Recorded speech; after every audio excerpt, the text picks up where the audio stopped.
Me and Chris have been together since I was 17 and we decided to try for a baby. I got all the way through my pregnancy. I went to have a scan, and at that point I found out that my daughter Lola didn't have a heartbeat, and that just blew our world upside down. A midwife said to us, this is what's going to happen. You're going to deliver your baby and you're going to meet her and you're going to get to say hello to her, and then you have to give her back and you have to say goodbye. And John, it scared me to death. I thought, I don't know how I give this baby back. Yeah. What if I'm the woman that don't let go of a baby? I went shopping that day for baby grows, and the next day I was planning a funeral. I get to parent 3 children, but I'm a mum to 4. I wanted the children to grow up knowing about Lola straight away, not that there would be this big disclosure, oh, we had a baby that died. Yeah. We've had the really dark times, that now we're going to embrace as much light as we can get in on this as we can, and for the children to experience healthy grief. Welcome to the podcast, Death, a Changing Industry. Today with the great pleasure to welcome Lisa Hague to discuss her story and the work that she carries out. Lisa, thank you for joining us on the podcast. Thank you for having me. And really looking forward to hearing about the work that you're doing and your story, which has been the driving factor in the care you're providing now. So going back then to your story, could you share with us about how you got into the work and the space that you're now operating in, please? Yeah, so I'm a grief and bereavement coach. I've just turned 40, so you know when you're in the last year at school and you're picking what you want to do for a career, grief coaching was never one of the things I'd end up doing. But it's funny what life throws at you and then what you want to turn around and do and give back. So my story is that when I was 23, me and Chris have been together since I was 17. And we decided to try for a baby, and I got pregnant really quickly, so we were delighted. And I got all the way through my pregnancy, and I got to 9 months pregnant, and I went to have a scan, and at that point I found out that my daughter Lola didn't have a heartbeat, and that just blew our world, upside down. And it's resulted in this job that I now do full time and support a lot of people, but it came off the back of something very, very sad and very isolating when, I was really young, 23, still a baby, really. Yes, yeah. And at that time, being so young, and like you say, we've spoken on the phone before, a 23-year-old or someone that age hasn't got a vast amount of life experience. No. So, how did you deal with the communication and just that general trauma at that time? I was, if you can use the word lucky, I was lucky that I got a really supportive employer. I worked for West Notts College and they supported me. Between Lola dying and her funeral, I had my first counselling session before counselling were cool. So I used to slink off, to go and do my counselling. But that was massive for me. They funded that and they actually put me through a year's worth of counselling. So wow. I'm not, I know the NHS will eventually sort of give you 6 sessions, but when you're going through something like that, I needed more and I got more. And it's not like I had a high up role within the college. They just really looked after me. I wouldn't have gone on to have had 3 more children without that. And I certainly wouldn't be a stronger woman as I am without that support either. So that was a massive part for me. Yeah. And also today we are privileged to be to also have your daughter April here. I know, amazing. And she's coming on as a guest later on. Yeah. And I'm really sort of fascinated, but also inspired by the relationship that you have and the communication that you use with her, and that's sort of like part of who you are as a family. Yeah. So could you talk about that as well, please, and how it's normalised, and do you think that helps April and the rest of your family as you all grow and develop? Yeah, I mean, April's amazing anyway, and she knows she's amazing, and she will absolutely. So there's a term called a rainbow baby, and that is your baby that you've had after your loss. And April was actually born very poorly, and we got told that April might not make it once she was born. She got swine flu, so she really is a miracle baby. And we've told her she's grown up to know that she helped fix mine and her dad's heart, and she really has done. And yeah, April's been brought up, it's secondary grief, you know, she came after Lola, but she's been brought up to see a mum that, you know, has poured her heart out on Lola's anniversary, that has, we've done a documentary called Labour of Love, and April sat and she was actually part of that documentary. So April's been brought up to be very open-minded towards what grief looks like, and the fact that, yes, she sees her mum upset and broken-hearted, but she also sees her mum laughing and fundraising and supporting people and creating this community, and Grieve and Grow, how that's grown. So much so, and I know you're interviewing April, so I won't give all her secrets away, but she does want to be a grief coach when she's older, and she's only 15. So it shows that it's, you know, she's looked up and gone, this is what I want to do. I want to make a change. Yeah, it's amazing, and looking forward to talking to her. She's the first person under the age of 16 we've had on the podcast, so that'll be great.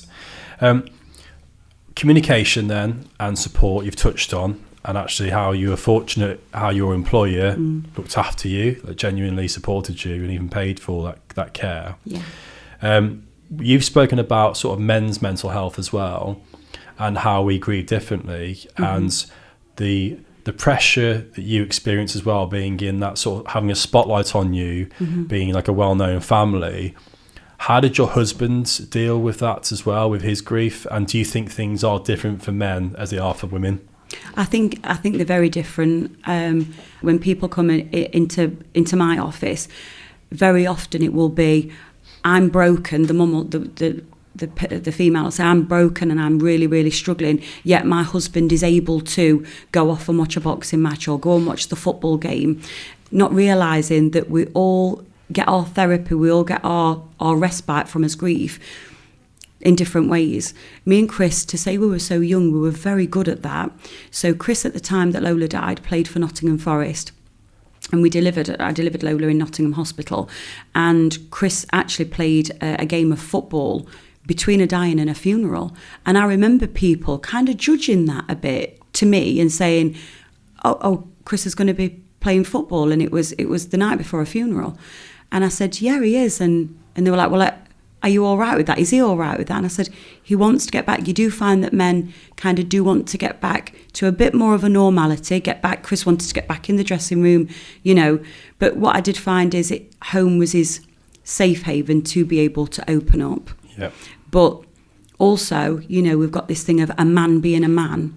And we had to sit down and have some good communication about that, because Chris would say to me, my job is to look after you. I need to make sure you're all right. And I was like, but you've lost a baby as well. I've carried her and I've delivered her, but we're two parents that's lost a baby, so we both need to grieve. You don't need to sort of look after me in that way. We're in this together. Yeah. And feeling like you're in it together feels less isolating than feel like everyone's just looking after you. Yeah. I think it's, again, I'm kind of guessing, but like your relationship, that communication you were having together, and you've spoken about how he was doing his thing, you were doing your thing, because you both recognised your needs, how to deal with your grief. The fact you actually recognised what you required, but then doing it together is probably critical, would you say, for a couple to move forward from that trauma? Yeah. I think I love the term selfish grief. I think it's great. The word selfish gets used too negatively. You need to grieve. Well, I think it's healthy to grieve separately how you need to grieve. Like I remember somebody, in fact, I'd brought these white letters that said Lola, like, you know, about 6 inches tall.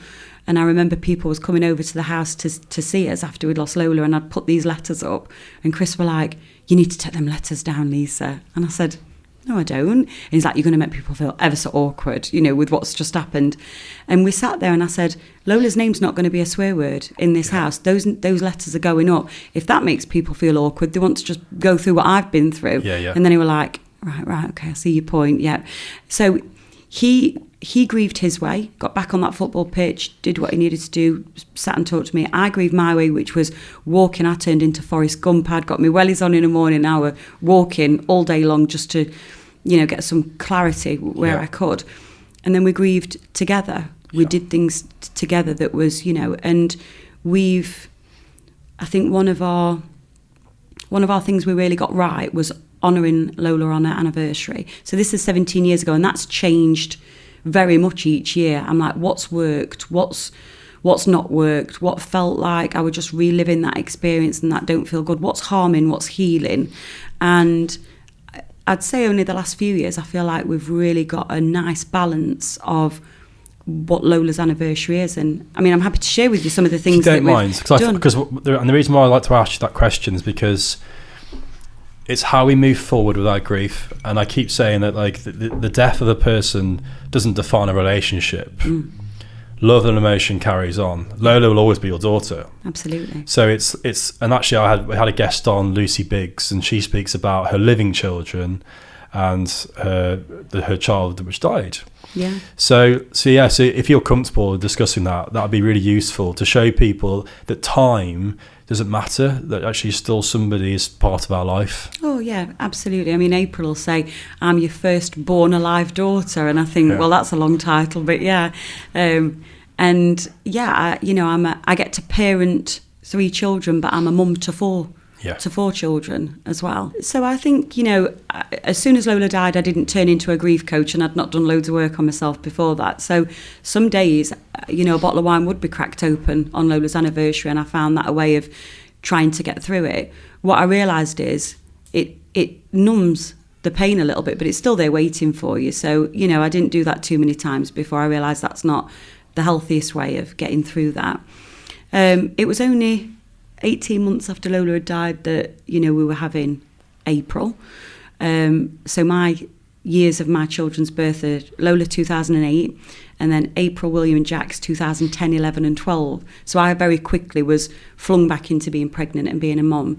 And I wanted the children to grow up knowing about Lola, straight away, not that there would be this big disclosure, we had a baby that died. Yeah. So the pictures that we did have, a midwife had got some pictures of Lola, so we've got those, and the children have seen her from being a very young age.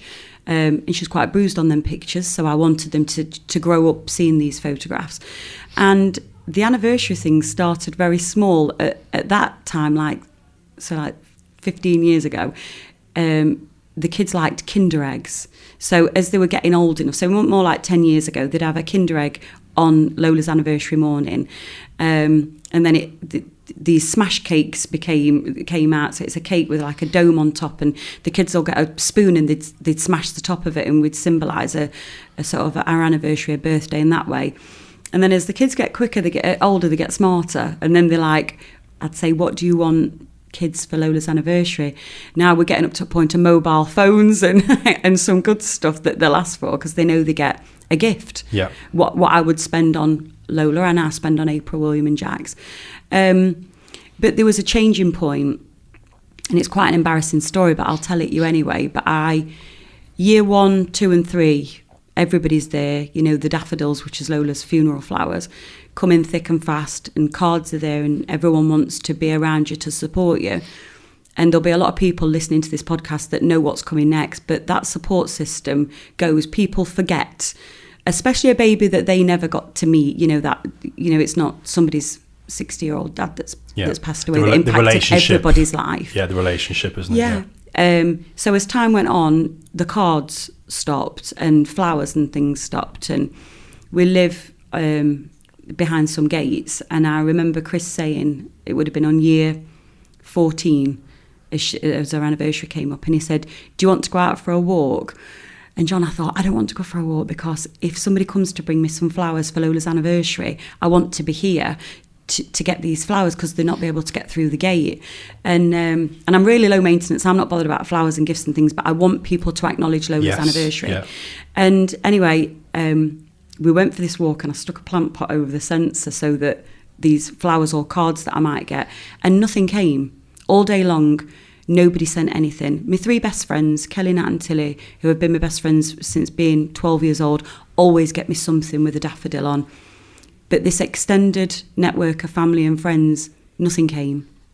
And I cried, and I had a real wobble, and I had a tantrum. I was so angry and said, everybody's forgotten about her. That's it now. Like, nobody's bothered anymore. Now it's just my grief, it's our grief. And Chris kind of put me in my place a bit, and he said, I think you're right. I think she is our grief. I think she is ours. We are her mum and dad. I think it does lay with us now.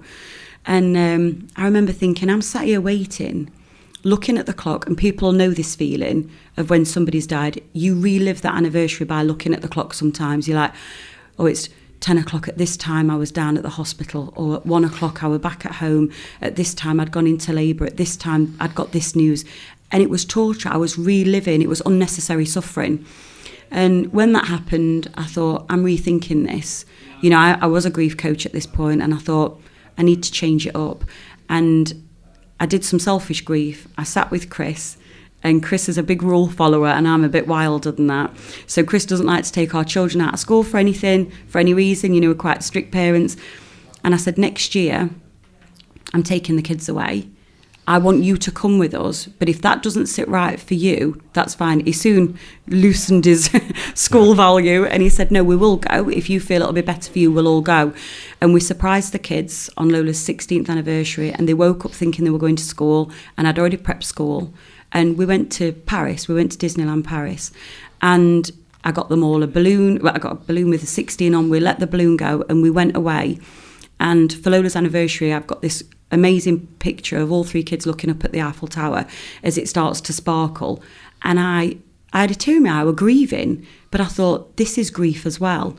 You know, being sat in bed with the duvet over my head is grief, and I'm grieving. Watching my children here with Mickey Mouse ears on, looking at the Eiffel Tower, is also grieving and honouring her. And I got so much more from it. And so much so that the year after, so Lola's 17th anniversary last February, I took the kids skiing. We've never skied before. The kids had never tried it. And I said to school, I'm taking them out of school for a couple of days. We're going to go to Italy. We're going to go skiing. And it was just amazing. So I know for everyone, that's not something that everybody can do. But it doesn't need to be that you need to do a big grand gesture. But it's like, there is no rule book, John, on this grief malarkey, on these anniversaries. You do what feels right. And if that is having people over at the house, if that is going out for a meal, if that's sitting at the graveside, it's what you feel that you're getting from that to make it a more bearable day. And like you said as well, initially, the early days, it's a glass of wine to try and just get you through it. Yeah. But then it's an understanding that actually sitting in our grief and feeling rubbish, that's unfortunately part of it. Yeah. It's because you love that person. Yeah. And like you say, the kids now as well, they're part of it all. You're sitting in it. And it's the awareness that that's part of who you are now. Yeah. Yeah. It's difficult. It's but important. Yeah, absolutely. I mean, I still cried on that holiday in Italy. I was on the ski slope, and the time that I found out that she died was 12 o'clock. My appointment was 12 o'clock. And I was on the ski lift thing on my own, and I had a tear in my eye as I was going across. But I kind of thought, without that experience, I wouldn't be doing what I am now. Yeah. I'm not putting a silver lining on that. I'd rather not be helping people and have my baby back. Yeah. However, I didn't get dealt that hand. So it's like, what am I going to do now with what's happened? What am I going to teach the kids? How can we all learn from this experience? What can we do? What can we give back? And Lola's anniversary and changing what we did there has changed everything. And William, my eldest boy, he said, it's a funny one, isn't it, Mum, Lola's anniversary? I said, why? What do you say that for, babes? He says, it's like playing a game of football and you score the winning goal, but you broke your finger. And I thought, I'll take that, because that's a balance. You're having a lovely time and a lovely experience, because we're doing something that's really different. Even when it was the smash cake, and we've done bowling, we've done go-karting, I let the children pick. But it is like breaking your finger, you know. They appreciate that it's a sad time, but that grief can look very different. It can be all of those different things: a balloon release, a lovely walk, a picnic, and sadness and heartbreak, and, you know, the snotters and the tears. And it's also as well, like, you've spoken about how, like, grief is part of your household, but that's not negative. No. It's also liberation, because you're more self-aware as a family and individuals. And it's like, for myself, to have my mum die when I was 12 and I'll be telling her, whispering in her ear, it's okay to go, is very distressing. And like you say, I'd prefer to have her back. But actually, because of that event, I believe I'm living a more fulfilled life now. Mm-hmm. So I'm not saying, oh yeah, that's great. No, obviously it's awful. Yeah. But there are things that come from it, these events, these moments that can make you like have a deeper understanding of your reality, really, of your world. Exactly. Yeah, I know exactly what you mean with that. I talk to people about, we all know what PTSD is, and we've heard of it, but there is post-traumatic growth. There is growth to be had there. This is it. If you want to see it. And I described it, because I work with young people as well, and I said, it's like you've been put on a really crappy path, a real crappy path. But if you look down, there are some flowers to be picked along the way. Yeah. It's just like, are you going to embrace and looking at the flowers and picking them and putting them in your basket as you walk through life? Or are you just going to, for forever, just look at it as the crappy path? And anything that's happened, because, I mean, we've had other things that's happened to us, personal and private things as a family, but we do try to turn an experience and think, what can I have learned, what can I gain, and what can I give back? And if you look at any sort of 12 help program, giving back is part of that therapy, because it really is, helping others. This is why you've created a podcast in your own time. And I don't know loads about your story, John, but from meeting you for a small amount of time, you're a lovely man that wants to give back. You said the whole point of this podcast is to help other people. So this is why you're getting people on to go, what else can we do? And one of the biggest things is to show people that you're not alone. Yes. It's so bloody isolating. Yeah. Grieving is. And I remember being sat there at 23. I'd never heard of one person, celebrity, family member or member of the public, that had ever had a stillborn baby. At 23 years old, I felt like I was the first person. I'd heard a miscarriage and I'd heard a cot death, but I didn't know one other person. I remember thinking, wow, what do I even do with this? Because I've got nobody that I can turn to. Very quickly, when I went back to work at West Notts, and you've got 800 staff there across all the sites, a few ladies came out the woodwork and they let me know they'd been through it. But even having a podcast where we're talking about, the guilt that you feel when you go on to have more children, and even daring to think you'll get pregnant again. And, will people judge me for going skiing on Lola's anniversary? How dare we go off and do something lovely all together? But I've worked on myself enough that I'm strong. I do what I do, because I think until you've walked a mile in these shoes and been through what we have, we've had the really dark times that now we're going to embrace as much light as we can get in on this as we can.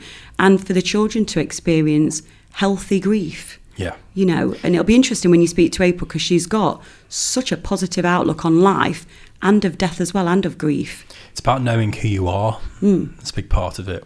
And you said about not knowing anybody that's gone through what you had. So in society, we still have this taboo around death and dying, and obviously what you've been through, stillbirth. And I spoke at the Australian Funeral Association in March this year, and it's a Western world problem. I won't say problem, a Western world reality, that just death and dying and bereavement and grief is still not out there. It's not being discussed.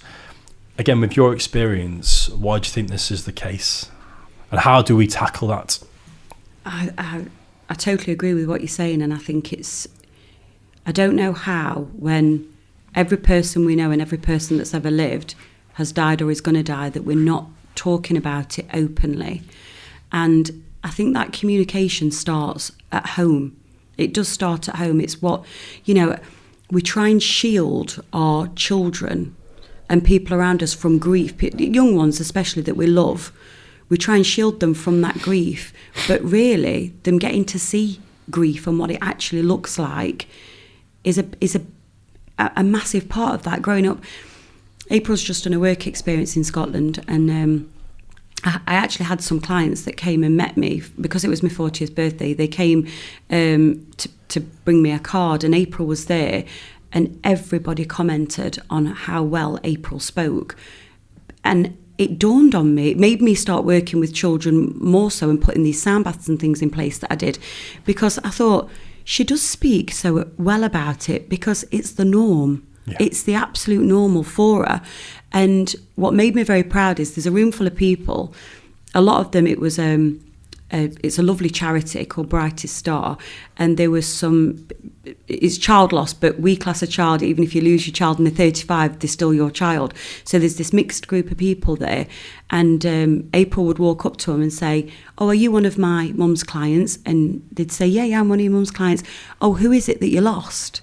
And the beams on people's faces, and one client who I can talk about because she lets me talk openly, she said, oh, it was my son Daniel, he died at 21.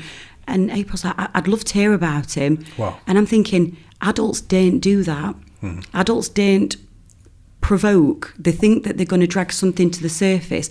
What you don't realise is, people that's not been bereaved, and is we're carrying it all day, every day. Yeah. Anyway, it's there. So actually somebody saying, tell me about your mum, John, or oh, Lisa, tell me about Lola then. It's actually refreshing and lovely, because you don't get to tell these stories because they end, it's a sad ending, but it's still our stories, it's still our lives. You're proud as well. Yeah. You're proud. And we've heard it from guest Nicola Marshall.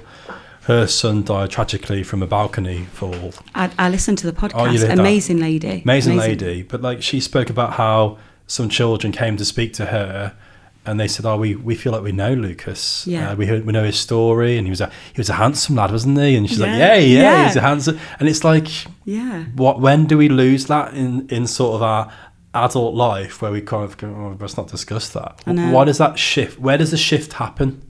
And why? I don't know. I kind of think kids are great for that, though. Yeah. Almost the lack of filter that sometimes that they've got is brilliant. And I can give you a little bit of humour on that. But when family came up to the house after we'd lost Lola, and it was sort of, I gave myself about, I don't know, a week before I let anybody come up. But I'd got a nephew, Aaron, and he was 4.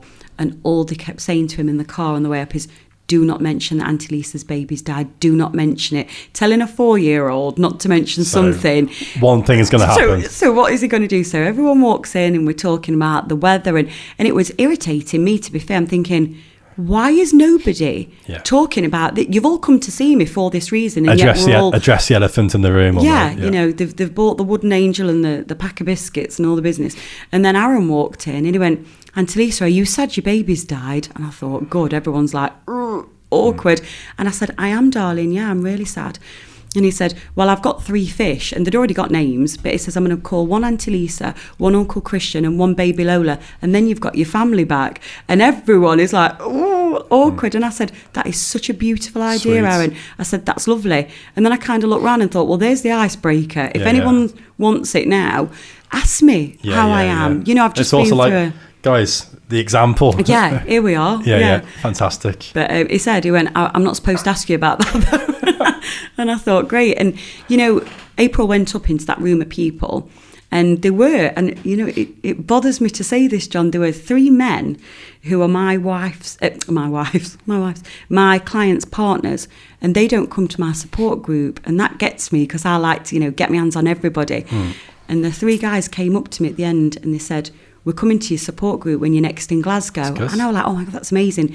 They went, well, we're talking to April, and my life, she's got some chat, hasn't she? And she was saying, you should go. But they said, this were brilliant. They went, April said, my mum might not be the right therapist for you, but you need to talk about what you've been through, because it's all in here and you need to get it out. And these guys were like, we're coming to the support group. I've retained them. And they come to this free support group that comes on based on a 15-year-old having the nuggets to go up and say, are you? And she made them pinky promise, which is just hilarious, isn't it? So, and the wives were like, way to go, Apes, because, you know, it broke that barrier down. And well done. So that's, so to answer that question, it's we should be talking about it. I work within schools and colleges now. West Notts College have actually took me on as their grief coach, which I am so proud of, because I get to give back to a place that supported me so much. And now they know that when Lisa Hague's walking around, if I've got any problems, grief we look at as death, but also, you know, when parents split up and there's divorce, there's a grieving process for children there to see. And so they've got that face and they go, I know that that lady can support me, and I've got a place to be able to go to where I'm not isolated. It's not just me dealing with this. Yeah. No, fantastic. And an amazing story about April as well, how she's like get yourself in there. Hey everyone, I hope you're enjoying the episode so far. I have a huge favour to ask.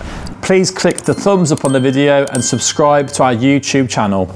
Also, a huge thanks to our sponsors whose details are found in the video description just below. Thank you all. So also regarding maternity services, do you think there is enough support in that particular side when someone goes through a loss of a baby, through stillbirth or any circumstances around that? Is there enough support in place, and what did you experience as well? It's a great question. I feel we're getting better at it, and I use the word we because we created a fund called the Lola Commons Fund for Simba. I'm not as hands-on with it now as I were a few years ago since we moved back to Nottingham. But those units are in 108 hospitals or women's centres in the UK, and we've provided things like cuddle cots, private rooms. Up until we were getting involved in this, ladies could be delivering on the normal ward and being put back onto a ward when their babies died. So things are changing. Yep. I'll tell you what I do see. We've got this next generation of midwives that really, really do care. And I see this firsthand because when I go in and I say there's some training that's being offered, the ones that stay afterwards, the ones that say, can I stay in contact with you? Can you tell us what we could be doing any better? They're asking the really nitty gritty questions because they want that care to be better. Yeah. Could we always do more? Yeah, but I believe there's always room for improvement. But I see things behind the scenes that I go, I wish everyone could hear that. So one lady, they didn't have the cuddle cots in those hospitals. Are you aware of the cuddle cots? Yeah. I know about it, but can you please explain it for those listening or watching? Yeah, it's just the most amazing piece of simple equipment, really, but it means that it slows the rate of deterioration down of your baby when they've passed away. And normally the baby would have been took away and kept cool.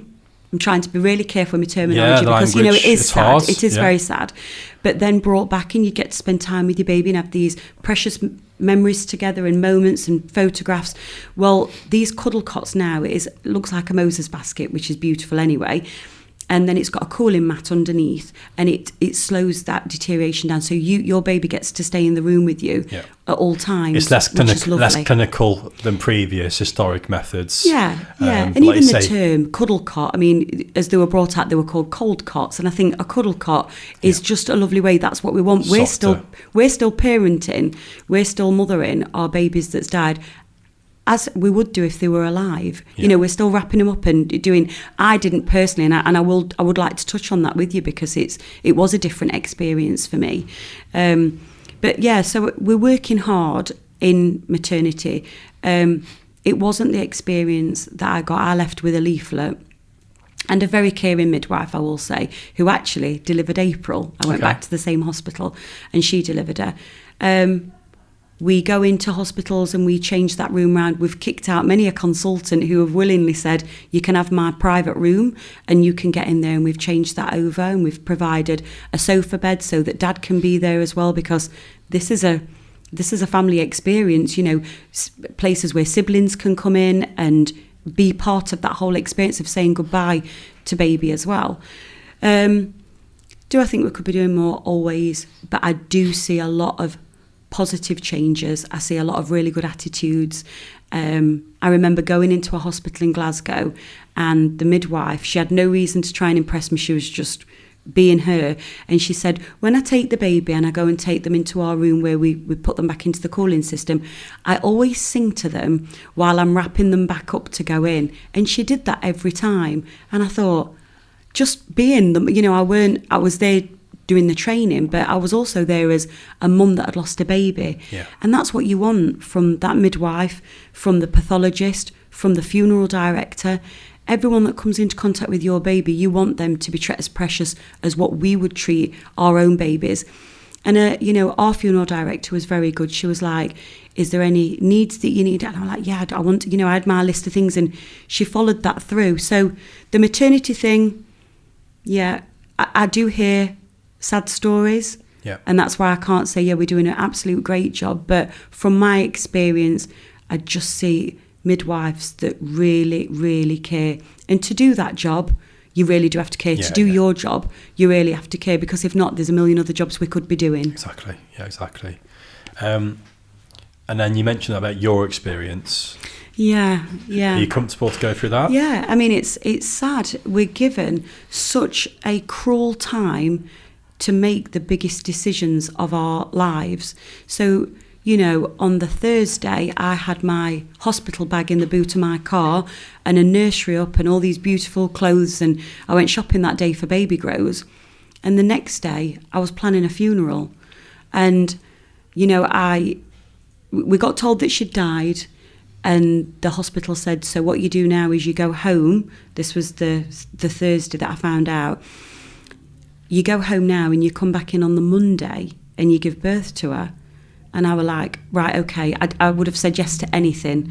Just get me out of this hospital and let me get away. I need to, you know, get me. And Chris wasn't with me at the time.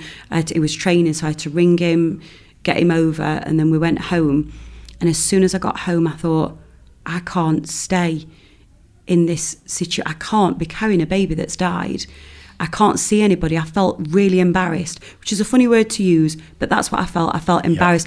If anybody sees me, everybody loves to ask a pregnant woman when they do. Yeah, you know, I thought I need to hide and I need to give birth to this baby as quick as possible. So I made Chris drive me back down, and I said, mentally, you can't leave me in this position. I said, so I'm not leaving this hospital until I've had this baby.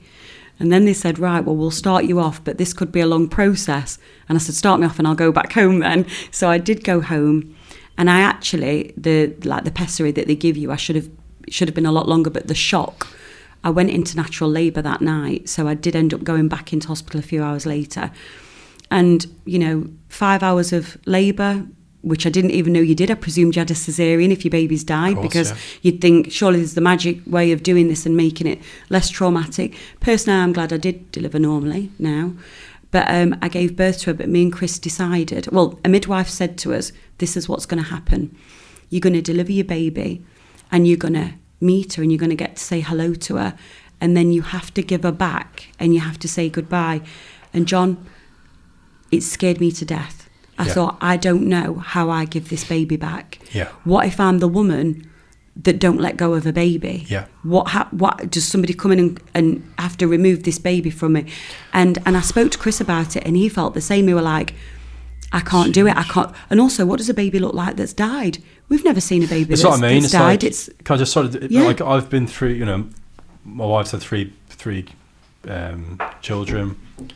I've been in that environment of my wife giving birth, and that alone, it's overwhelming. It's it's massive, and like you're worrying about everything, but then suddenly to add into the mix that the baby won't be alive. Yeah, it's like it's huge for your minds, for both of you, and I suppose for Chris as well, watching his love of his life going through this.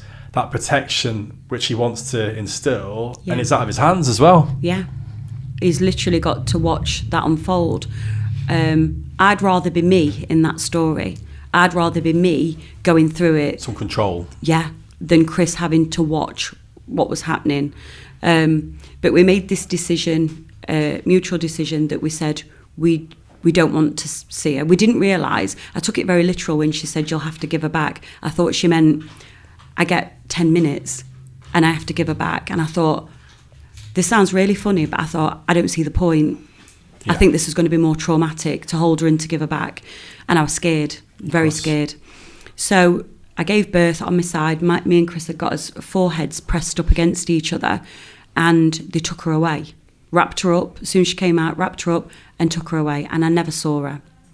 And Chris played for Nottingham Forest. The midwives were very respectful. You know, Chris was a high profile of his career at that point, and nobody really wanted to challenge us on, are you sure we can revisit this? Would you like us to do this? Everyone kind of left us to it. They were all wonderful midwives, And they were new to it. There'd not been any bereavement training, which I went straight in afterwards once I found my feet and, did some work. But a midwife came in and she was in her 50s and she was a bit more bossy, which were great. And she came in and she says, I've heard that you're not going to see your baby, Lisa. And I said, that's right. And she said, well, do you mind if we take some pictures of her? And before I had a chance to answer, she went, I'm sure they wouldn't even be able to get away with doing it these days, but she went, I'm going to take some pictures of her. And when you're old like me, if you've changed your mind and you ever want to see her, there'll be some pictures in your notes.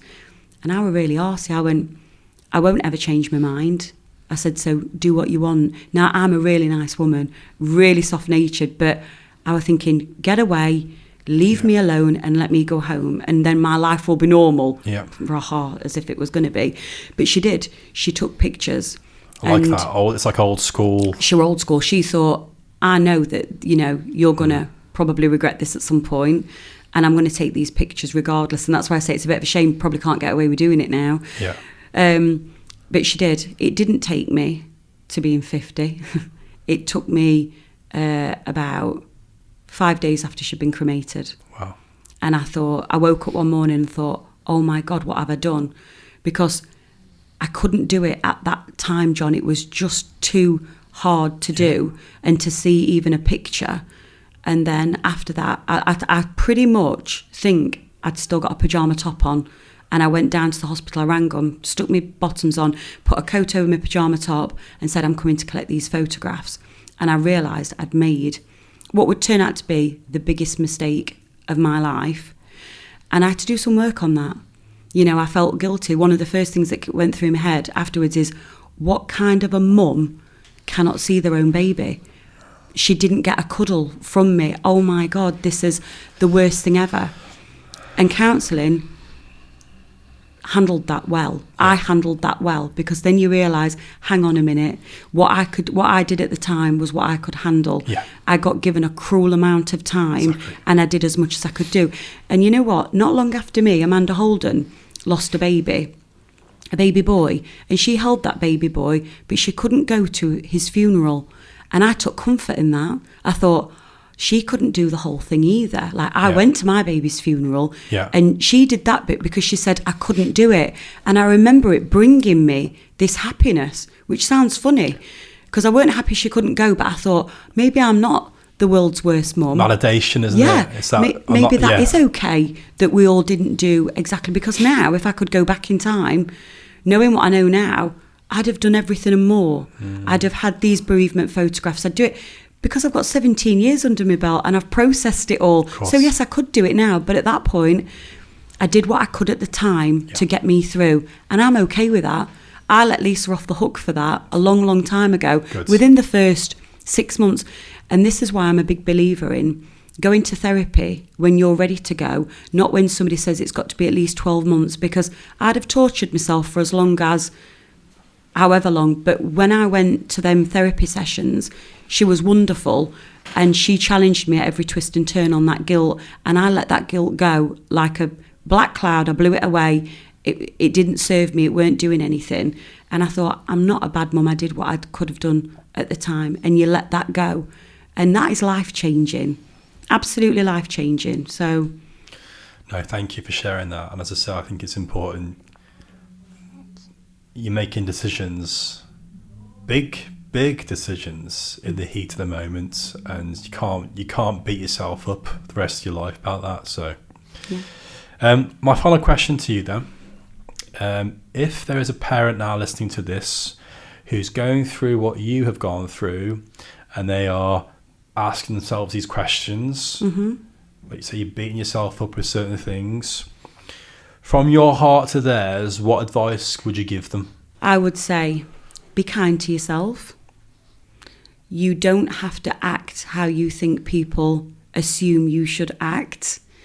On a day where you can go out and be around friends and family and go out for dinner, do it. On a day where you need to be sad and down, do it. I see families hyper grieving, and they're climbing 15 mountains in the first year and 50 ice baths and everything else, and they're full of distraction. And I see women that can't get out of bed for months and months and months at a time. and don't want to put makeup on and don't want to do the hair because they don't want to look like they're okay or they're getting on with anything. And it's not any of those things. It's this middle ground of, what do I need to do? I don't need to live in distraction, to be distracted all the time, because I can't stay in that place. And also, I can't live my life in bed all that time and withdrawn. So find your balance and do it unapologetically. Be you. A bit like Chris going on the football pitch, he did that. Respect your partner and communicate, talk, sit down and say, it looks like you're getting on with this and you're doing so much better than me. Is that true? Because chances are he will say or she will say, no, I'm not, but I just feel like I'm not strong for you. So communicate well with your partner. Do what you can do and, unapologetically be you. Know that you're not alone. And if you feel like you are isolated, if you feel like you need support, there's people like me, and people can get in touch with me through Instagram. I'm Hague_grief coach. And there I put bits on live feeds and things like that of how to support, look after yourself. But be kind to yourself. Is the first one. Be kind to yourself. And if you're in a position like me and you're a little bit further on, I hope that listening to me saying, how I handled things, maybe I would go back and change it, but we do what we can at the time. Again, be kind to yourself. For all of us, it's the first time we've gone through something like that, and we do learn these tools that then when we're bereaved again, we kind of go, okay. And grief is like waves hitting you. You do get to stand back on your feet again, and then you get hit with another wave. Those waves don't put you back to square one, as we think they do. Sometimes a really bad day can feel like, and I'd had a week and I felt like I was getting a bit better. It's a wave. You can still see the beach, it's still there, and then we've got to adjust ourselves, get ourselves feeling all right to then keep moving forward. And to touch on what you'd said, John, about, I can't remember exactly what you said, but I know it resonated with, love is that last link in the chain that connects us to our person. It's not pain, and sometimes people are reluctant to let themselves off the hook, to snip that black balloon of guilt, because they feel like that is what connects them to their person. And if they let go of that feeling, they're further away. Love will always be that last link. So, if you want to do that marathon, if you want to do something in honour of your person that's passed away, then do it. It really is therapeutic. You can move forward. It's not leaving them behind. It's not getting on with it and leaving them in the past. All these silly things people say, you've just got to get on with it. It's finding that new relationship moving forward. Yeah. If I've got a relationship to a baby that I never even saw her face, but I had 9 months of bonding with her, and Lola said this quote, and she said, Mum, Lola's probably changed more lives than whatever April would be able to do in a whole life. I disagree with that, because I think April's meant for big things. But she looks at going, somebody that never took a breath, a baby that never took a breath, is changing what we're doing because we're using that energy. So Lola's name will outlive ours. Every time her daddy scored a goal, her name was in the paper. So we've chose to take Lola's name and go with it. And I love my children harder than I ever would have done. Yep. And I live my life. There's a lovely song, and it's called Frank Turner, Long Live the Queen. And there's a line in it that says, now I'll have to dance, but for one more of us. And that's what I'll always do. I'll love twice as hard, I'll dance twice as hard, and I'll live my life twice as hard for the baby that never made it. Lisa, thank you so much. Your advice is so helpful, and I really believe and I hope that can help people who watch or listen to this. So thank you for coming onto the podcast, and it's been lovely to meet you properly in person, and I'm sure we'll stay in touch. So thank you. Thank you. We really hope you enjoyed the conversation with Lisa Commons. Check out the interview with Richard Leaf, where we talk about the importance of empowering people just over here. Please remember to like the video and subscribe to our channel, and a huge thanks to our sponsors for making this episode possible.